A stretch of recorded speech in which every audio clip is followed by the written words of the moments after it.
queridos e queridas, magníficos reitores, vices-presidentes, que eu vi um monte, presidente de honras, que eu vi um monte, o PT só tem um, que sou eu. A vida monta. Eu queria terminar dizendo para vocês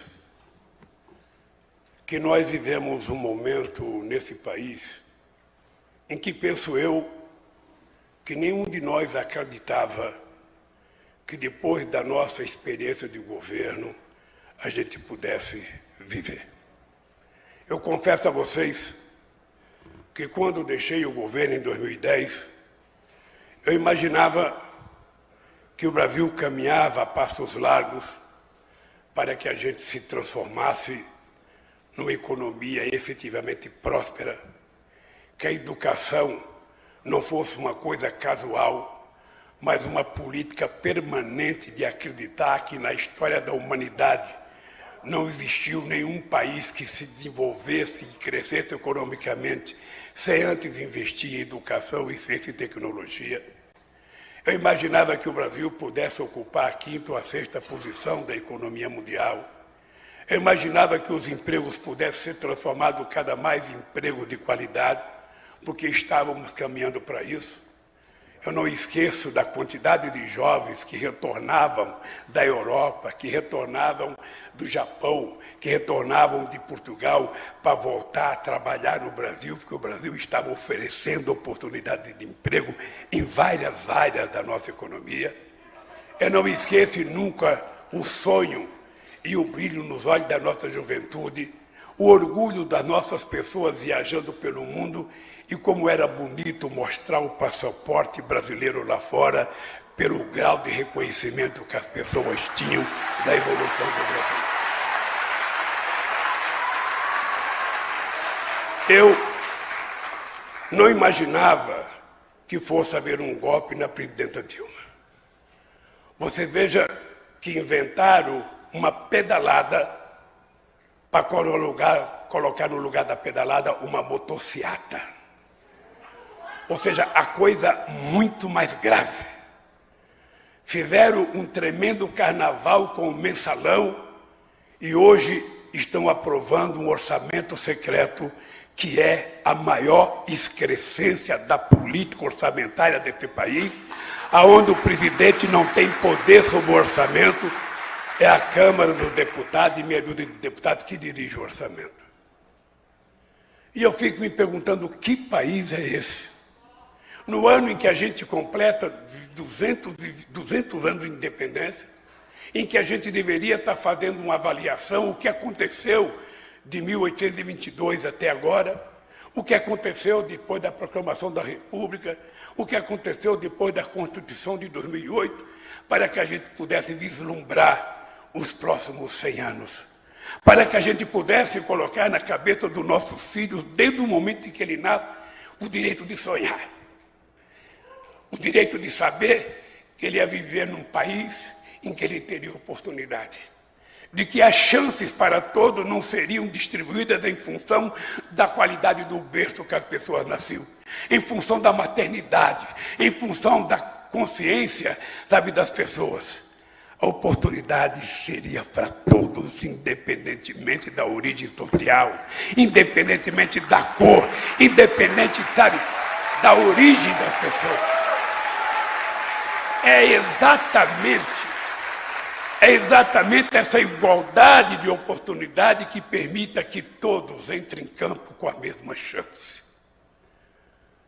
Todos disputando a igualdade de condições. Todos almoçando, comendo 3 vezes ao dia, porque o Paulo Freire dizia, eu descobri que eu era inteligente quando eu comecei a comer. E é verdade. Quando a gente come bem, a gente fica mais bonito, a gente fica mais sabido, a gente fica mais esperto. E como é que a gente pode chegar no ano em que a gente completa 200 anos de independência, com 33 milhões de pessoas passando fome, com pessoas na fila do terceiro maior produtor de alimento do mundo, com gente na fila do país que produz a maior quantidade de proteína animal do planeta Terra, as pessoas na fila do osso, ou pegando carcaça em lixos para comer? Qual é a explicação política que pode se dar, ou econômica? Qual é a explicação sociológica que pode se dar para um país que vive o descaso que nós estamos vivendo? Vocês estão lembrados que eu dizia na campanha de 89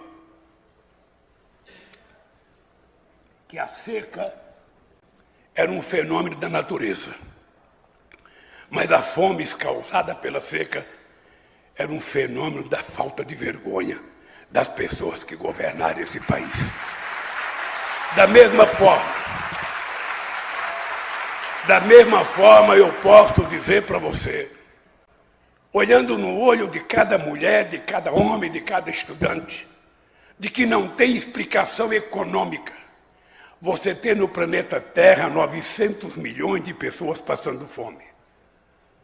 A ciência já permitiu que a gente produzisse mais alimento do que a humanidade pode consumir. O que falta, então? Falta, primeiro, condições para que as pessoas tenham acesso àquele alimento. Falta dinheiro para as pessoas comprarem. E falta incentivo à produção. Aqui no Brasil, nós chegamos ao cúmulo de a Conab, que foi utilizada no nosso governo como um centro de garantir que a gente tivesse reservas alimentícias para, inclusive, regular preço, quando o preço no mercado estivesse muito caro. Era uma espécie de mercado regulador que a gente utilizava a Conab. Vocês estão lembrados quando começou a faltar alimento em 2008, nós criamos uma política chamada Mais Alimentos, para fazer com que o pequeno proprietário agrícola tivesse acesso a máquinas e implementos agrícolas para aumentar a sua produção. E naquele ano, Nelson Barbosa, a gente conseguiu vender 80 mil tratores de 80 cavalos, o que salvou a indústria automobilística da crise. Então, o que falta neste país tão extraordinário? O que falta nesse país que, quando a gente investe, a gente prova que a gente colhe? O que falta nesse país de gente tão sabida e inteligente, desse povo tão extraordinário, para que a gente, uma vez na vida, se transforme numa grande nação? Eu já tenho 76 anos de idade. Eu não posso mais ficar pensando no país do futuro como eu pensava quando eu tinha 10. Nós precisamos concretizar que esse país se transforme efetivamente num país perceptível pelo nosso povo, num país que produza coisa que seja tangível para o nosso povo. A gente não pode continuar achando que nós somos obra do acaso. A gente não pode ficar vendo a elite brasileira discutir teto de gasto para garantir as reservas do sistema financeiro e não tem nada na questão social, não se discute política social.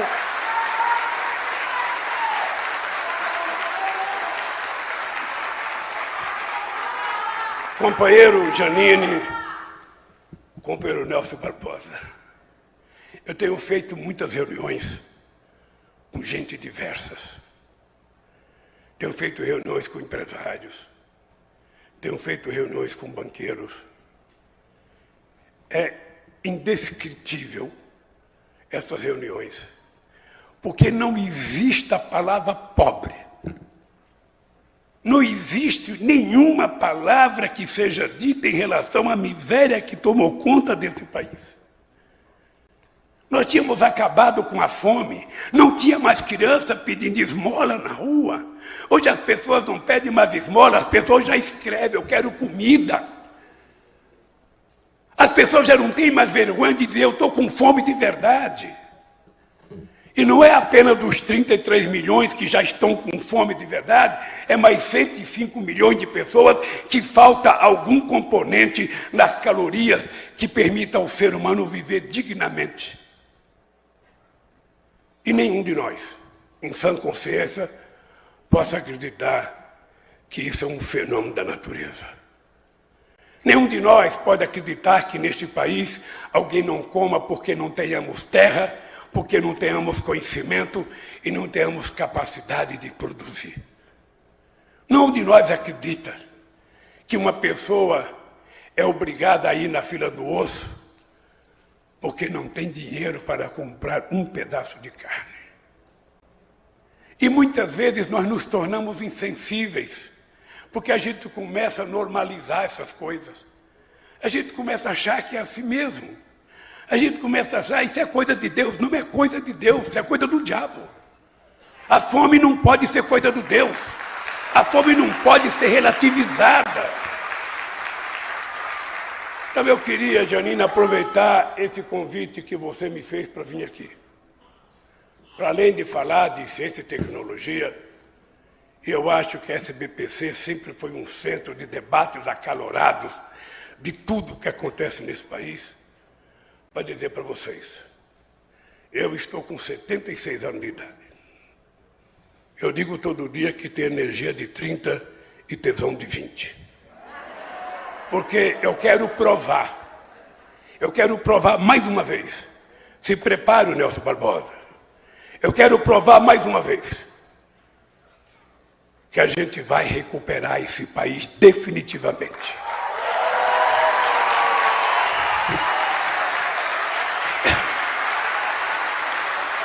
E as pessoas têm que aprender uma lição.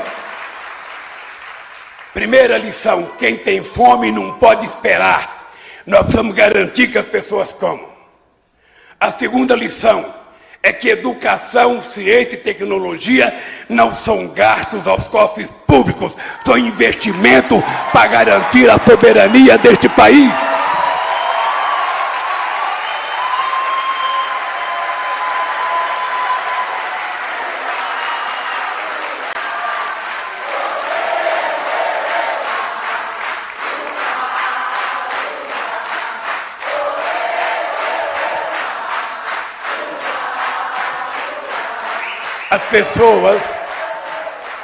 As pessoas que vão assumir cargo de responsabilidade nesse país precisam aprender a fazer uma outra conta. A gente precisa parar de dizer tal coisa gasta muito, tal coisa não tem dinheiro, tal coisa...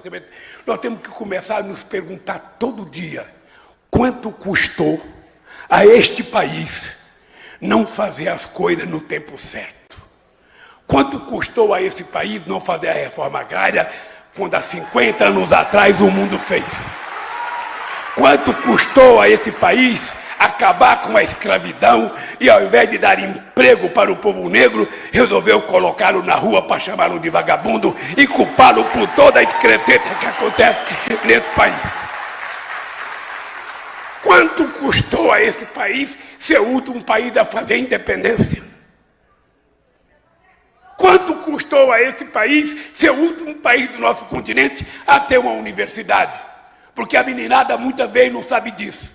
E eu digo em todo lugar que eu vou, o Peru foi descoberto em 1492, que foi a descoberta hispânica. Em 1554 o Peru já tinha a sua primeira universidade. E o Brasil foi descoberto em 1500. E a sua primeira universidade só foi feita em 1920. Qual é a explicação? Se a elite brasileira não gostava que o povo aprendesse, não gostava que o povo estudasse, não gostava que o povo lesse, porque a leitura permitiria ter conhecimento do que estava acontecendo no mundo. E me parece que a elite brasileira queria manter os brasileiros, os indígenas e os negros na ignorância absoluta, porque quando a gente não sabe, a gente muitas vezes é tangido como se fosse gado. E nós temos que ter a coragem de fazer daqui para frente o que a gente não teve coragem de fazer daqui para trás. É por isso que eu quero dizer para vocês, eu estou nessa disputa. Não quero que vocês esqueçam o que eu vou dizer aqui, porque eu quero que vocês me cobrem. Eu estou nessa disputa. Estou com muita disposição de voltar a ser presidente da República. Estou com muita disposição de ganhar esse país. Primeiro porque eu quero que esse país volte a ter credibilidade internacional. Não é possível que um país que era respeitado pelos Estados Unidos, pela China, pela Índia, pela Rússia, pela Argentina, pelo México, pela Alemanha, pela França, seja um pária internacional hoje, que ninguém quer encontrar com o presidente, ninguém quer vir aqui. Não é possível. Não é possível um país que vive um momento em que o mundo tem dinheiro sobrando e não vem dinheiro para investimento direto, porque ninguém confia no governo. E quando vem para comprar as empresas públicas, e a gente quer dizer que vai parar com venda de empresa pública. Quem quiser investir, vem investir em coisas novas.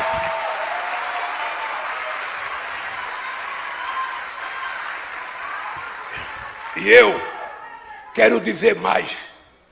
Em 2003, no meu discurso eu disse, se ao terminar o meu mandato, cada brasileiro ou brasileira estiver almoçando, tomando café e jantando, eu já terei feito a obra da minha vida. Eu quero dizer para vocês que agora eu quero mais. Eu não quero apenas comer. Eu quero trabalhar e ganhar um salário respeitado. Eu não quero apenas comer. Eu quero ter acesso à educação em todos os níveis, da creche à universidade. Eu não quero apenas comer, eu quero acesso ao lazer, eu quero acesso à cultura. Não importa que chame os aeroportos de rodoviária, eu quero que o povo trabalhador possa viajar de avião para onde ele quiser.